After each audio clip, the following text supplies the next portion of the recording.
Hi, and welcome to our 3-hour news show. And we're back on the signature segment, See the Stories. And today, if you're a fan of jazz music, it's going to be a real treat because our guest today is one of Indonesia's maestros in jazz music. And it's a real pleasure to have him in our studio today to introduce his latest project. We have Indra Lesmana, who just released his latest album, Sydney Reunion. So, Mas Indra, thank you so much for coming to the studio. The pleasure is mine. Thank you. And congratulations. Thank you so much. I'm excited to hear about the story behind Sydney Reunion.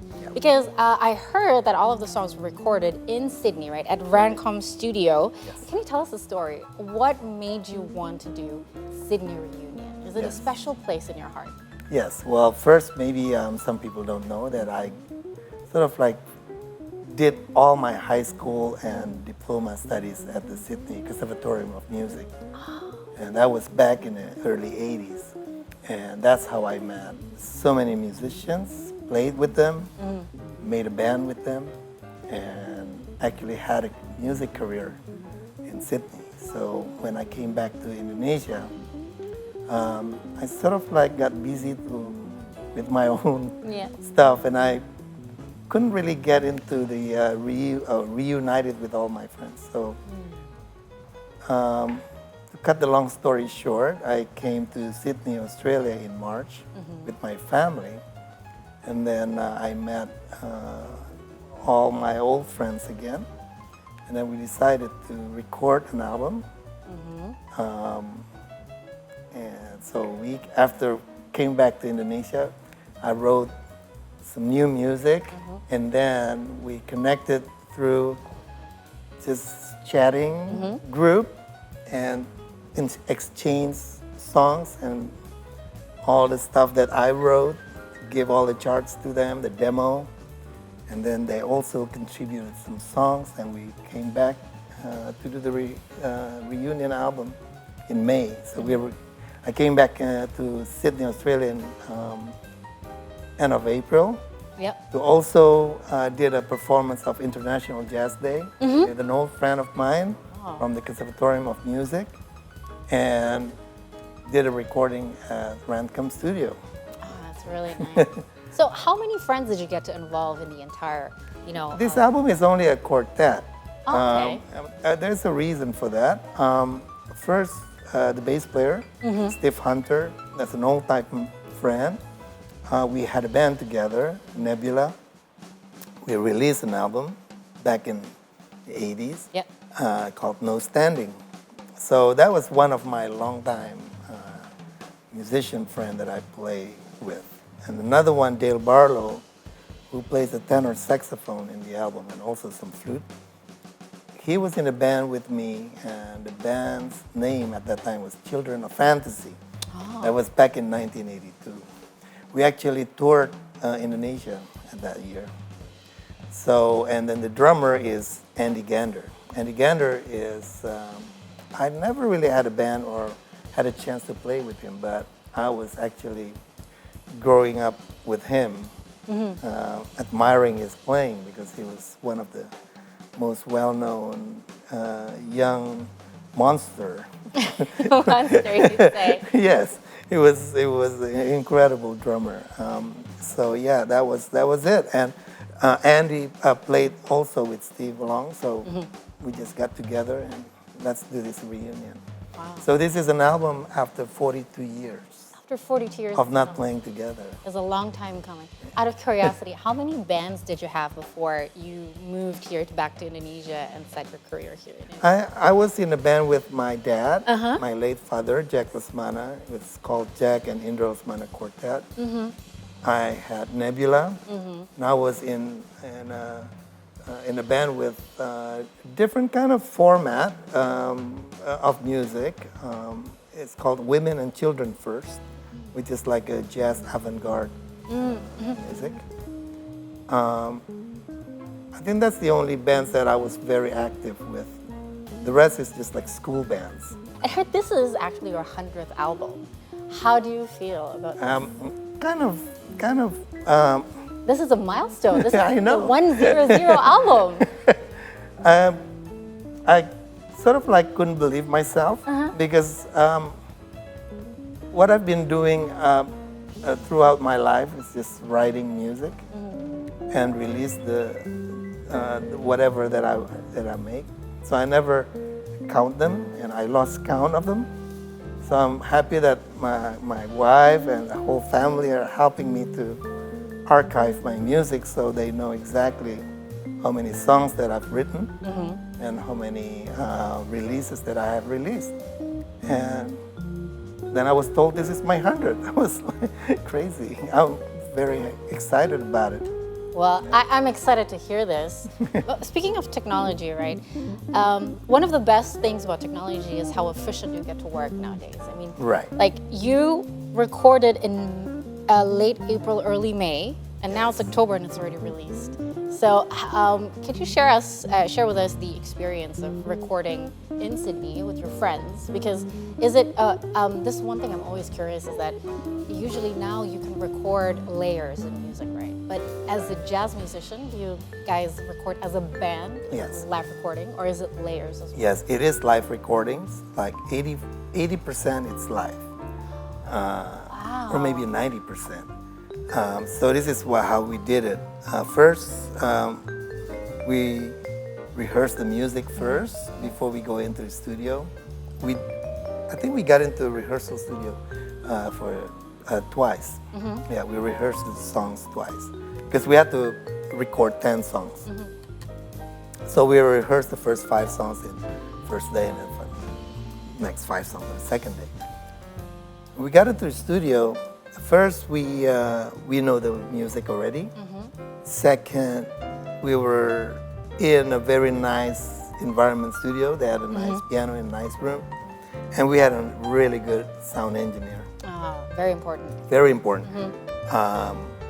Because we'd like to concentrate full on the music. You know, we don't want to even bother of how our piano is going to sound. Right. Our sound engineer is doing that. And I think we fulfilled a very nice recorded 10 piece of music. So that became much easier for the post-production. It was well recorded. I think the performance was also, we did like every songs, we did like 2 or 3 takes. And as usual, we always take the first take. Okay. Then I brought it home to Bali, Yeah. where I reside now. Did a little bit of overdubs of here and there, very small overdubs like synthesizer strings for ambient. Then after that, I mix it and I master it myself. Yeah, because I love mixing and I love mastering. And I think it's all finished in about a month Wow. or 2. So you also released one of the singles, right? Yes. Fairlight, and it's Yes. a music video showcasing the recording process. So what was the creative decision when you were selecting this track into the album? Why did you, no, let me rephrase it. Why did you decide this was the perfect track for the lead single? Yes. First, Fairlight is like the most, one of the latest piece of music that I wrote, especially for this Sydney reunion. And it's called Fairlight. You were in Sydney, right? And I love the ferry that goes to Manly. Oh, yeah. And one of the ferry is called Fairlight. Fairlight.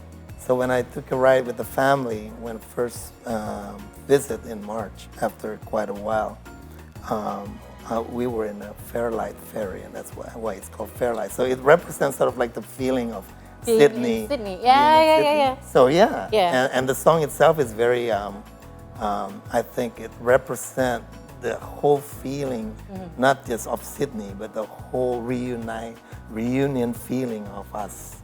Yeah. Well, I hope you get to immerse yourself back in that energy, because I understand that it's something that you don't find here, right? But it's something that you find abroad a lot.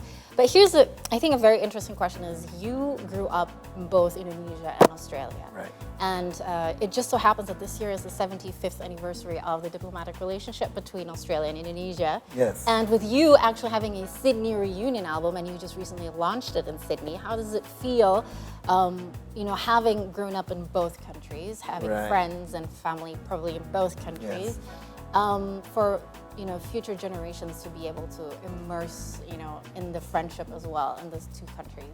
Yes, at first we felt kind of like overwhelmed with all these different things that happened to us at the same time. But how it happened, how the Sydney reunion happened right on the 75th year of Indonesian and Australia diplomatic relationship, it's incredible feeling. We actually put that 75 number on the record because we know it's something very special. But Indonesia and Australia have had so much thing happen, doing different kind of cultural exchange back in the 70s. I remember my father used to host all the Australian musicians Went for exchange. that come to Indonesia to perform. That was like every 3 or 4 months, there's always Australian jazz groups or artists that come to Indonesia that perform here, brought by Musica FIFA and the Australian Embassy as a cultural exchange. And I think that significantly it did something really good to us, to Australians and the Indonesians. It's sort of like bond and connect, which I think, and that's how I got to Sydney.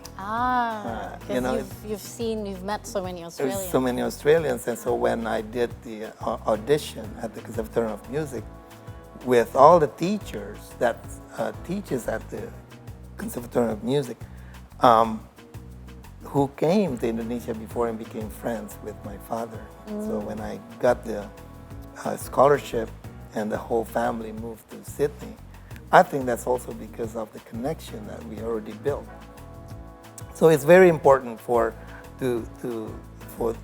this Sydney reunion album. I hope can make another remarks and also sort of like bring back that connection of Indonesian and Australia, and to make it more and more bigger, to make it grow again.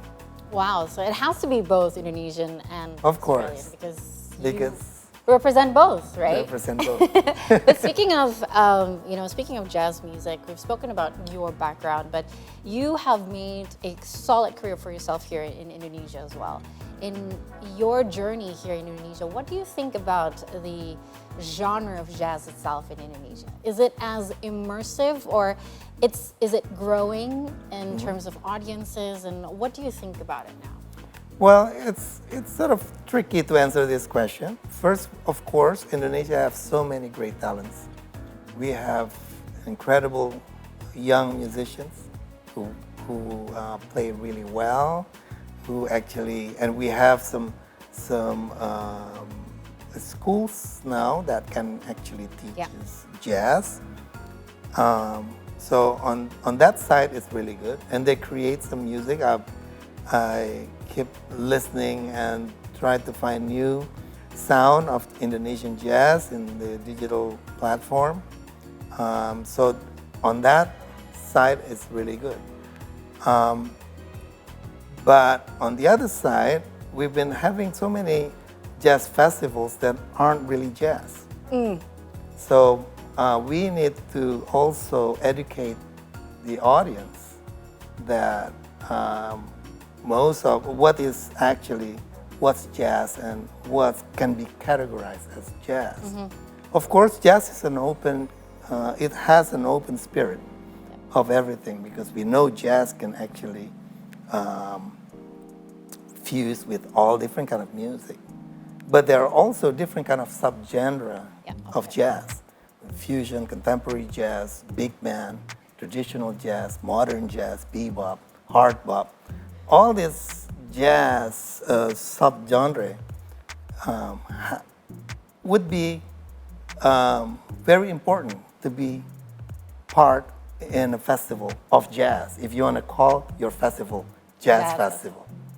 Well, that's certainly very interesting. The education part, right? Because do you feel like when you're doing a festival, let's just say a concert, and it's really purely jazz, is there a lot of interest in? Has there been a lot of growing interest in it? Well, jazz is always a niche art form. Wherever you go, it's always a niche art form. But there's always jazz in every country that interests a lot of people at the same time. So if you make a concert of jazz, I'm very certain. I'm very certain if you if you go to a jazz club or to a concert, there'll be some people who are actually eager to go. Every country, this is my point of view, should have a jazz club. Agreed. Do we have one here? Like a specific? I used to have one. Yeah, okay. Back in Jakarta, before we left to Bali. It's called Red White Jazz Lounge. I don't know where's the jazz club in Jakarta. We should Let's check it out. We should check it out. But we have one final question, and I think this is one question that a lot of people are asking, because you have a very musical family. Yes. You also have a very talented daughter, and you've collaborated with her often. Yes. So do you see her collaborating with you again in Fairlight? Yes. Or perhaps in this tour as well. Are you taking her with you? Well, I'd love to take her with me on the tour. But yeah, we've been performing again together lately, actually. We just did, we just played on a different festivals. But the next festival that I'm going to be playing is a different thing. It's actually a collaboration of jazz and poet. So I'm going to be doing that also with Eva at the Ubud Writers Festival. Ubud Writers Festival, that's upcoming. Yeah, it's coming, and I'll be performing with her again. Wow. Well, I'm certainly looking forward, and I'm actually looking forward to watching a real jazz show again.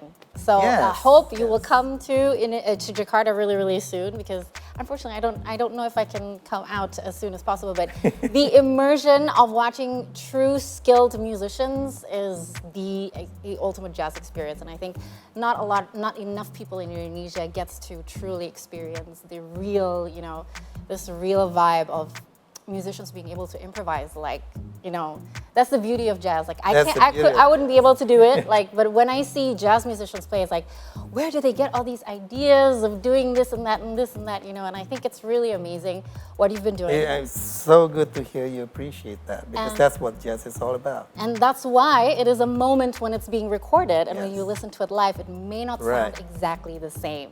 Exactly. So, Mas Indra, thank you so much. We have one more thing for you, which is a very, very special welcoming gift. Because for us here at See the Stories, it is tradition to welcome our guests with a game. A game. So this game is going to be called Guess the Jazz Musician from the Picture. To answer the question, you're going to ring this bell. All right. Can I try it? Yes, go ahead. Let's try. All right. I got the cowbell. Okay. And we've already prepared for you the bell. Are you ready?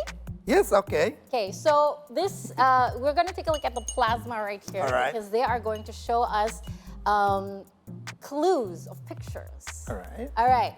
So let's see if I can do this, because I know he's going to ace it anyway. Okay. Canadian singer and songwriter. Well, I think it's a male singer, because the microphone is usually a male. But there's a female shoe. Oh, I know. Okay. Is it Michael Bublé? You gotta believe. Yeah, you did it. Okay. So basically, that's what it is. All right. American jazz singer. Oh, I can just do this. Billie Holiday. Is it Billie Holiday? Yay! Okay, we go to number 3. Male American singer. Is Is it Nat King Cole? Yeah. Is it? Is Got it? All right. You're good at this. Okay. Next one is American singer, songwriter, and pianist. Oh, You know? do you know? Joan. I know. Okay, I love this girl. I think it's Nora Jones. Okay. Nora. Nora Jones, T equals Okay, I think I A. have. You're it's good a at Nora, this. So it's Yeah, north, it's North. North, but you change the T T in the jadi H Nora. to A. So Nora and Bones kurang. is Jones. Okay. All right. So okay, next one we've got. Nah, ini nih. Uh, Rusa. Rusa. Dira. Ah. Sugar. Dira Sugandi. Is it Dira Sugandi? Yes, it is. See? Dira Sugandai. Sugandip. It's the dip. Okay, Yeah, so Dira with the dip. Wow, nice. Malaysian singer. Oh, I know this. Sheila Majid. Is it Sheila Majid? Ah. Okay, I think you're starting to get the rhythm. Okay, do we have more? This is the last one. American trumpet and what is this?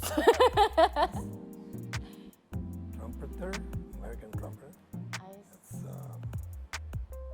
Well, I know some American trumpeter and vocalists, but not with this clue. No, really? I know one famous American trumpeter is. What, Louis Armstrong? Louis Armstrong! Is it? Yes! Well, thank you so much, Mas Indra. Yes. High five first.